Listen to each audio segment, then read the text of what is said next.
আপনি কি জানেন আজকের মানুষ অলস না, আজকের মানুষ ফোকাস হারিয়ে ফেলেছে।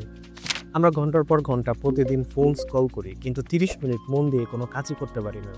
বিখ্যাত বিজ্ঞানী আলবার্ট আইনস্টাইন কি বলেছেন জানেন? It's not that I am so smart, it just that I stay with problems longer. অর্থাৎ সফল মানুষ আর সাধারণ মানুষের পার্থক্য মেধায় নয়, ফোকাসে। কিন্তু প্রশ্ন হলো, এই ফোকাস আর এনার্জি আমরা কিভাবে ফিরে পাবো? আজকে এই ভিডিওতে আমরা দেখব কোরআন কি বলে, নবী করিম সাল্লাল্লাহু আলাইহি সাল্লাম কি বলেছেন, এবং আমাদের মডার্ন সায়েন্স আসলে কি বলে। আমরা মানসিকভাবে ক্লান্ত, শরীর কাজ করতে চায় কিন্তু মন চায় না, কারণ আমাদের ব্রেইন প্রতিদিন নোটিফিকেশন, রিলস, শর্টস, নিউজ এই সব কিছুর ভেতরে আটকে আছে। কিন্তু মজার ব্যাপার হলো, 1400 বছর আগে ইসলাম আমাদের এমন কিছু অভ্যাস শিখিয়েছে যা আমাদের মডার্ন সায়েন্স সব থেকে পাওয়ারফুল বলে মনে করে। আল্লাহ তাআলা কুরআনে বলেন, নিশ্চয়ই আল্লাহর স্মরণে হৃদয় প্রশান্ত হয়। আজকের ভাষায়, যখন মন শান্ত হয় তখনই ফোকাস ফিরে আসে। ওভার থিঙ্কিং কমালে আমাদের ব্রেন ক্লিয়ার হয় এবং ফোকাস ফিরে আসে। রাসূলুল্লাহ সাল্লাল্লাহু আলাইহি সাল্লাম আমাদের সকালের সময়কে খুব বেশি গুরুত্ব দিয়েছেন। সুন্নাহ অনুযায়ী ফজরের পর ঘুমানো পছন্দ নয়। সকালেই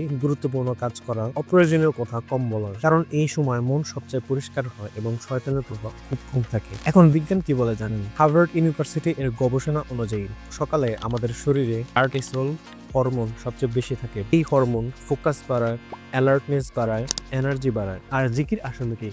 এটা এক ধরনের মাইন্ডফুল মেডিটেশন। নিউরোসায়েন্স বলে, মেডিটেশন করলে ব্রেন এর প্রোফ্রন্টাল কর্টেক্স শক্তিশালী হয়, যেটা সিদ্ধান্ত, মনোযোগ আর আত্মনিয়ন্ত্রণ নিয়ন্ত্রণ করেন। স্টিভ জবস বলেছিলেন, focus is about saying no. ইসলামও ঠিক একই বলে, অপ্রয়োজনীয় সব বাদ দাও, প্রয়োজনীয় জিনিস ঠিক ফিরে আসবে।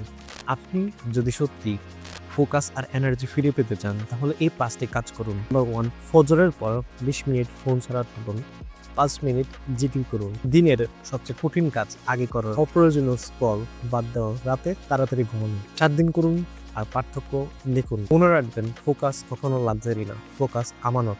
কারণ আপনার সময়, আপনার মন এবং আপনার শক্তি সবই আল্লাহর দেওয়া।